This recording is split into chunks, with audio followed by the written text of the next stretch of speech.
देखो, ये सारे संसार की हालत देखकर क्या दिल को दर्द होता है क्या? सोच रहे हो कि दुनिया की हालत क्या हो रही है, दुनिया क्या कह रही है? सोच रहे हो? देख ले तेरे संसार की हालत क्या हो गई। भगवान को कह रहे, किसको कह रहे? देख ले तेरे संसार की हालत क्या हो गई भगवान, कितना बदल गया इंसान। क्यों कह रहे हैं? आज दुनिया की हालत ऐसी क्यों बदल गई इतनी जल्दी? इसके जिम्मेदार कौन है? दुनिया जो आज बर्बाद होती जा रही है, सारा यूनिवर्स। मैं कोई एक धर्म संप्रदाय नात जात से परे की बात कर रहा हूं। यहां जो बात कर रहा हूं मैं केवल यूनिवर्स की, पूरे यूनिवर्स की बात कर रहा हूं। केवल एक धरती पर की बात नहीं करता हूं। धरती से परे भी 7 लोग ऊपर है, ऊपर में बैठे हुए भी आत्मा है। साकार मनुष्य जो बैठे हैं वो तो 700 करोड़ है। जो अनगिनत आत्माएं ऊपर बैठी हैं, ऊपर बुभुर लोक, महालोक, जनलोक, तपलोक, परमधाम में बैठी है, ब्रह्मापुरी, विष्णुपुरी, शिवपुरी, 7 लोक में भी ऊपर बैठी हैं, और 7 लोक पाताल लोक में भी आत्माएं बैठी है। इस ब्रह्मांड के 14 लोक में जो आत्माएं बैठी हैं वो सारी चिल्ला रही है। क्या कर रही है? चिल्ला रही है। क्या कर रही है? चिल्ला रही है। केवल मनुष्य नहीं चिल्ला रहे, मनुष्य तो ना के बराबर 5 तत्व, मनुष्य माना 5 तत्व वाली जो आत्माएं हैं वो तो ना के बराबर है। कितनी है? ना के 1 करोड़वा भाग है। मनुष्य कितने हैं? 1 करोड़वा भाग। बाकी जो बेहद की आत्माएं बैठी हैं, यहां बेहद की हम बात करते हैं, कोई हद की बात नहीं है। इस ब्रह्मांड के जो 14 लोक हैं उसके अंदर अनगिनत आत्माएं कोई 3 तत्वों में हैं। 3 तत्वों में, जो ऊपर बुभुर लोक है, महालोक है, जनलोक है, तपलोक है, ब्रह्मापुरी, विष्णुपुरी, शिवपुरी, फिर उसके ऊपर परमधाम में बैठी है, नीचे धरती से नीचे ये भूलोक है। भूलोक में मनुष्य है, 5 तत्वों में मनुष्य है, ये मनुष्य सृष्टि है, साकार लोक है। और इससे नीचे जो 7 पाताल लोक है, अतल वितल, तो अनगिनत बेहिसाब आत्माएं तड़प रही है। तो इसके लिए आपको ये क्यों हो रहा है, कैसा हो रहा है? भूलोक में जो दिखाई देता है, 5 तत्वों में जो दिखाई देता है वो तो भूलोक है। 5 तत्वों में जो दिखाई देता है ये तो 5 तत्वों में, इन आंखों से जो देखते हैं वो तो 5 तत्व वाली बात है। मगर इन आंखों से जो नहीं दिखाई देती, जो अव्यक्त दुनिया है, जो व्यक्त नहीं है, जो इन कैमरे में नहीं आ सकती, जो 5 तत्व वाला के कोई भी साधन में वो नहीं आ सकती, ऐसी जो अव्यक्त दुनिया है वो भी चिल्ला रही है। व्यक्त दुनिया भी चिल्ला रही है, अव्यक्त दुनिया भी चिल्ला रही है, सब चिल्ला रहे हैं। उनका कारण अगर समझना है आपको तो भारत के शास्त्रों को टटोलो। भारत के शास्त्रों में सब कुछ बातें लिखी हैं। क्या लिखी है? ये एक ब्रह्मांड है। एक ब्रह्मांड को आज साइंसों ने इन्वेस्टिगेशन जो किया हुआ है, जो साइंस वाले बता रहे हैं कि ऐसे सूर्य मंडल है, ऐसे अनंत कोटि सूर्यलोक है। क्या है?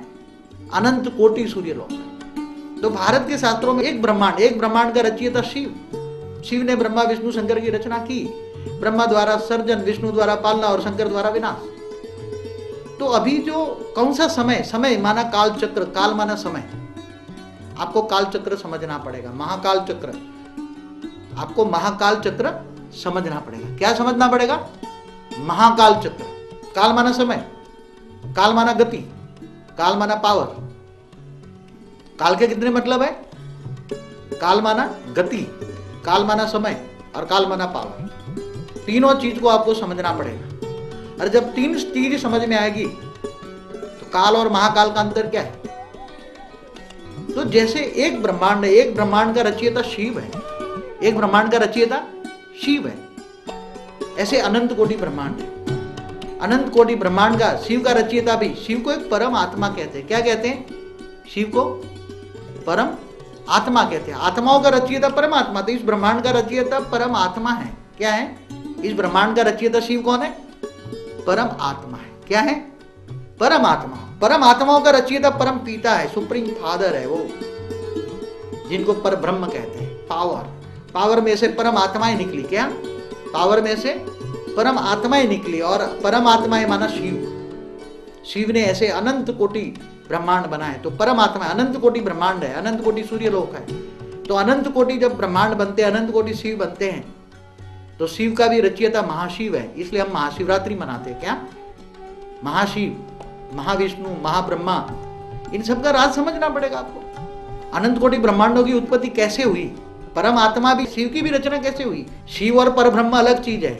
जो शास्त्रों में सब मिक्सअप कर दी हैं, शास्त्रों में भी थोड़ी मिक्सअप है, शास्त्रों को समझने वाले अभी, क्योंकि इतनी ताकत किसी में समझने की रही नहीं है शास्त्रों में जो बातें लिखी हैं, क्योंकि शिव और महाशिव को एक मान देते, जैसे शिव और शंकर को एक मान देते हैं, क्योंकि शिव शंकर अलग है। शिव का एक शैल है शंकर, जैसे विष्णु का अवतार है राम और कृष्ण 24 अवतार है विष्णु के, ऐसे शिव के 28 अवतार है। तो शास्त्रों में इस ब्रह्मांड की बातें कर दी, शिव कौन है, महाशिव कौन है, विष्णु कौन है, महाविष्णु कौन है, ब्रह्मा कौन है, महाब्रह्मा कौन है, ये सब बातें लिख दी, मगर सबको एक दूसरे को समझ में नहीं आया। तो शास्त्रों में, क्योंकि अपने शास्त्रों में बेहिसाब समय का, कालवाना समय का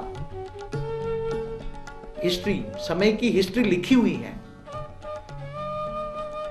अनंत कोटि ब्रह्मांडों की रचना, तो अनंत कोटि ब्रह्मांडों के रचयिता है परमात्माएं माना शिव। तो परमात्माएं जब शिव जब जीव बन जाता है, शिव जब जीव बन जाता है, तो शिव जीव कब बन जाता है? पहले तो एक ब्रह्मांड की अपने ब्रह्मांड है, इस ब्रह्मांड का शिव निराकार परमात्मा ने, परमात्मा थी क्या, उसमें परम तत्व थे, तो परम तत्व से शिव ने निराकार एक संकल्प किया, मैं एक से अनेक हो जाऊं, तो शिव शक्ति बने, शिव शक्ति फिर विष्णु की, फिर ब्रह्मा की, आप सारी हिस्ट्री वो है उसमें देख लेना है कि महाकाल चक्र के बारे में बहुत कुछ कहना है आपको, महाकाल चक्र समझाना है, केवल काल चक्र नहीं।